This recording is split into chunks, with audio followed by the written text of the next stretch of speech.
Yes, I am taking the Defender off-road. Subscribe.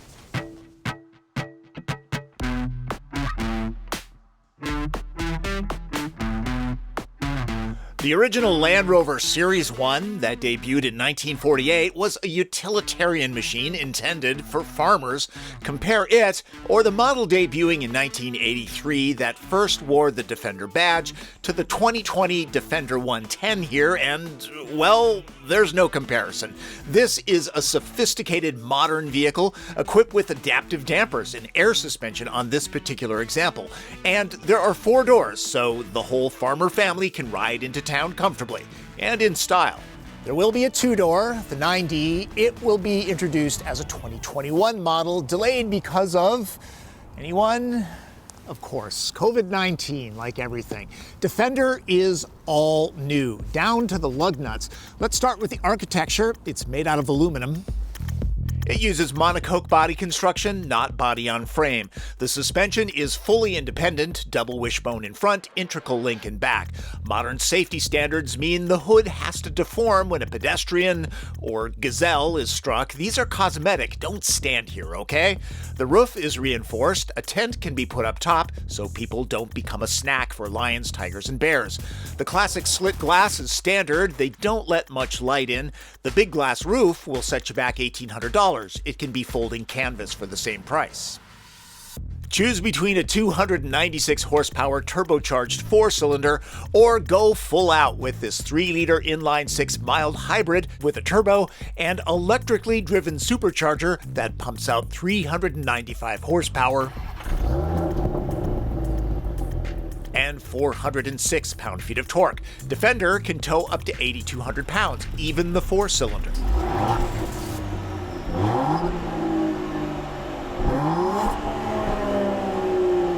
All Defenders run with a ZF 8-speed transmission with a selector that requires deliberate action when selecting drive or reverse. 4-wheel drive is standard. Land Rover has a clever way of saving space on the dash. This works just fine. Sorry, kind of blocking the shot. An electronic active differential is optional, so is terrain response 2 that has an automatic setting that monitors the trouble that you're getting into and adjusts accordingly, plus a water wade program. A custom setting stores preferences too.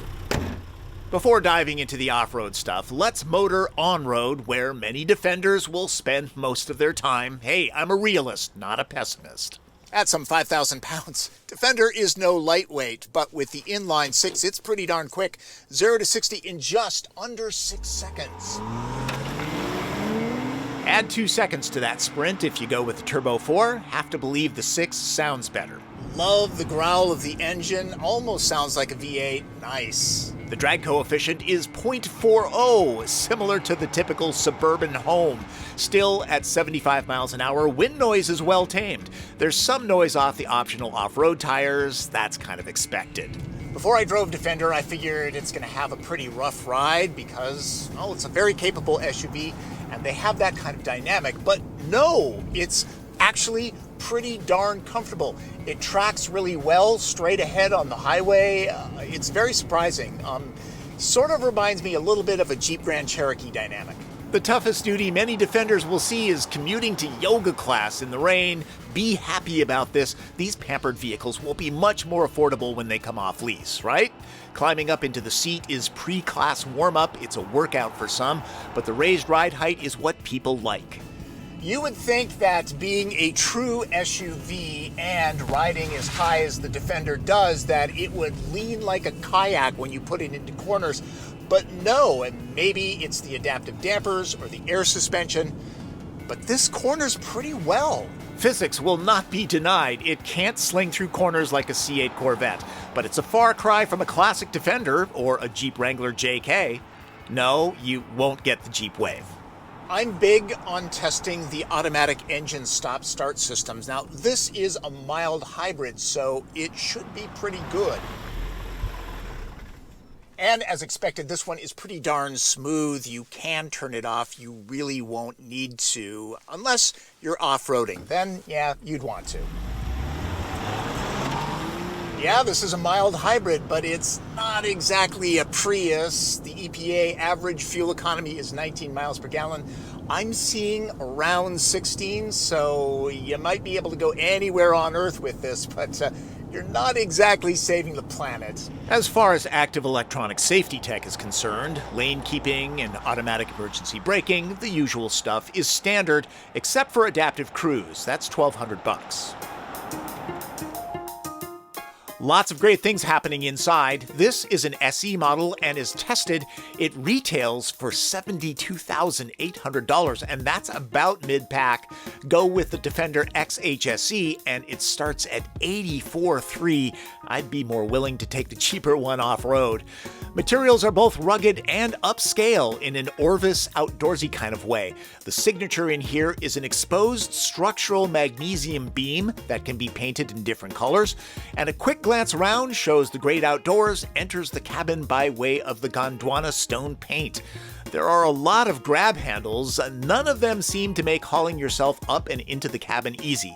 I'll recommend the electronic mirror option since this looms large in the back window.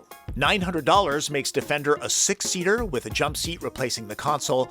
It cannot be combined with the optional +2 third row that's meant for small children or adults that you don't like. Supportive seats are a blend of tough fabric and leather. They're heated, not vented at this price point. Want a vehicle that organizes your life? Defender rules. With all of these places to stash my wallet, it would take me even more time to find the dang thing. And there are removable sections when cleaning up after a muddy romp or a Mickey D's drive-thru lunch. Defender's like the big Swiss Army knife in here. There are various power ports, phones get wireless charging. Land Rover's new improved PV Pro user interface is an upgrade. I still find it kind of laggy in the touch sensitivity department. I saw no glitches or gremlins in 6 days of use. Overall, I find it average, and that's actually praise since it's been an Achilles heel for the brand.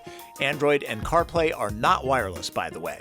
Nobody's gonna take this off-road. We review, not judge. How's the back seat? It's very spacious. We're both 5'9". Head, knee, leg, and foot room extremely generous. Cushions high enough so that thigh support is excellent.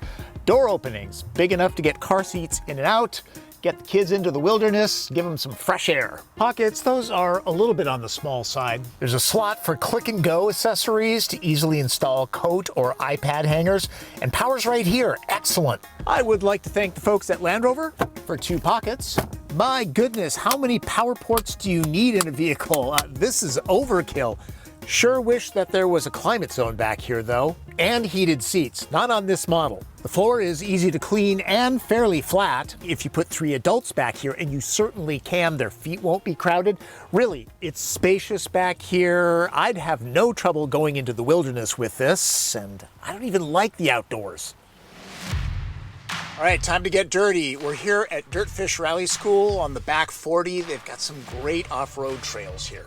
If you forget the 38-degree approach and 40-degree departure angles, there are graphics to remind. The 110 has a 28-degree breakover, add 3 for the 90. Overhang is the same for both. Maximum suspension articulation is 19.7 inches. 45-degree side slopes and inclines are possible. That's not happening today. Not a lot of steep grades here at DirtFish or boulders, so I'm going to be concentrating on mud and ruts. Got a lot of that here. That's what I've set the terrain response to. This is equipped with all-terrain progress control, a low-speed cruise control that lets drivers concentrate on not bashing up the vehicle. It's more fun being in control, though. Proximity sensor. Between those and multiple camera views, this very expensive 4x4 should stay fairly dent-free. These angles are genuinely helpful in tight situations, along with looking very cool. There's a clear sight ground view mode that makes it look like the hood is transparent. Sorry, forgot to shoot that, having too much fun. Gotta say, the camera views are very, very helpful. I spent a solid 90 minutes on the extensive DirtFish trail system and never felt a second of concern over the Defender's capability. It can tackle much more than this. And Land Rover claims its owners often do take their vehicles to task. For those reluctant to try this, don't be. Yeah, this isn't overly technical, but it is very muddy, it's very slippery and a bit rough. This thing takes it like you're driving to the grocery store. It's really quite amazing. A reminder that all Defenders have permanent four-wheel drive, twin-speed transfer case, and a center differential. I don't know, you'd have to be either very daring or kind of stupid to get this thing stuck. It just plows through, no sweat.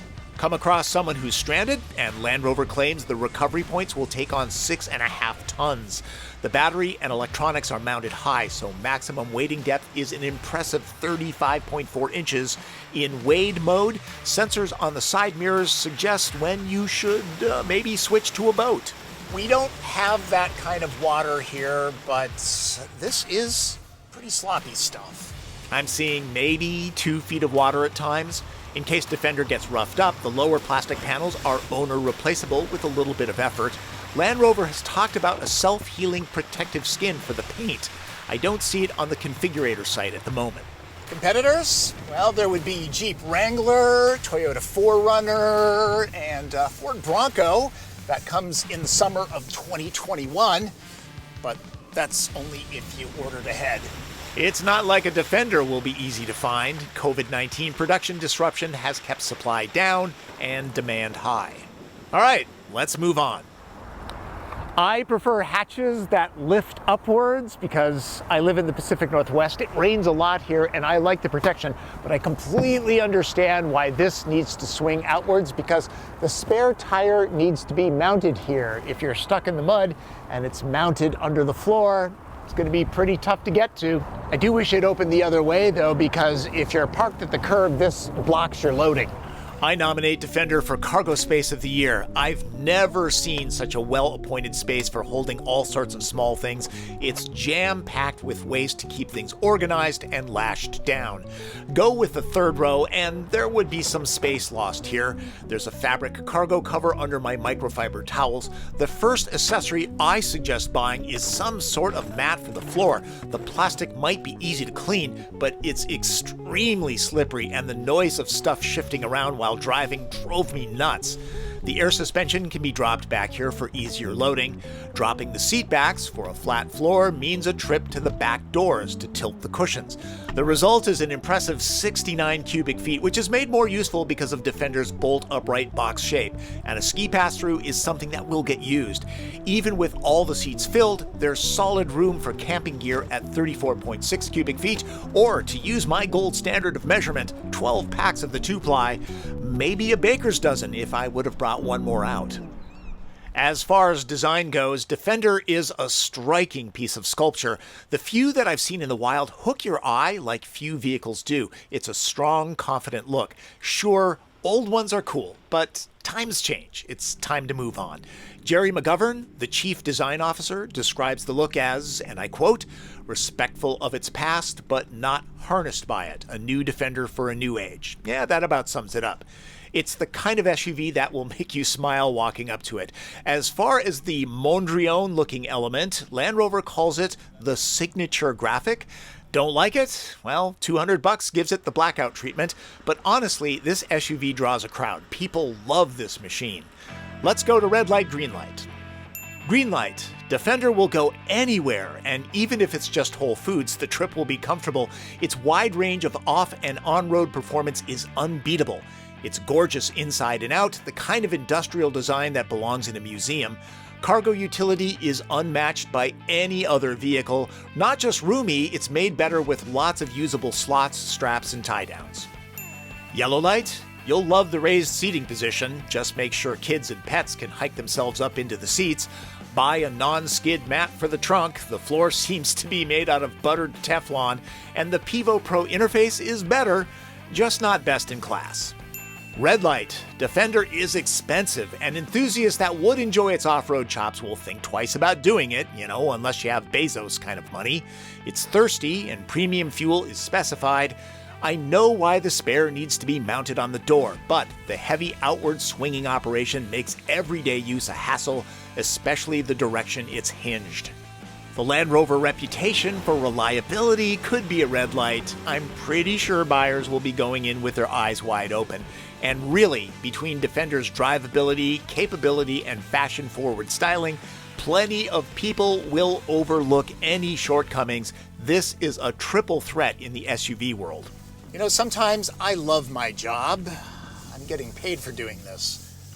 Not very much, but I am getting paid. There's nothing basic or agricultural about it. Defender is a good excuse to want to make more money if you need one, and one of the few vehicles that looks better dirty than clean. You might have heard about a plug-in hybrid powertrain. Defender won't get it, at least in North America. Martin Campbell and I spent hours trying to show you the capabilities. I had one cool shot, but unfortunately, I didn't realize that the GoPro had slipped into time-lapse mode, so the video of the undercarriage is pretty quick. Here it is again. Dang. Special thanks to DirtFish Rally School for getting us on the back 40. They did have to pull some strings. They're very busy because they're a great school and people want to learn how to drive really well. DirtFish. Check them out. Really, this place rocks. Now, truth be told, I had a hard time handing the keys over when Land Rover asked for the Defender back, and I'm more of a sports car guy. I'll remind you that I've started up a price quote service because I feel like some people just don't understand that some manufacturers set MSRP very high, and there's a lot of room to haggle. So if you get a free price quote, you will find out what the price really is. Chances are if you get a quote on a Defender, you won't be seeing any discounts, but it's worth a try, and signing up gets you invoice pricing right away, so you're armed with some information. Again, test drive at least 3 different vehicles, people. Be smart. Vehicles aren't cheap. I'm just trying to help. The practical Midwest-raised boy in me can't help it. Hope you got something out of my look at the all-new 2020 Land Rover Defender. Instead of my usual fun fact, this time I'm going to talk about reliability. I think we all know that this brand does not have the same reputation as, say, Toyota. It's an emotional vehicle. It's beautiful. It's highly capable. I understand why people would want it. There's always the extended warranty, right? And you got to remember, on average, trucks have a worse reliability record than cars. It's just a thing across all brands. And I generally don't talk about reliability because it's very complex. It depends on how you treat a vehicle. It depends on where you live. It depends on how you maintain it. And as a one-person operation, I don't have access to detailed data.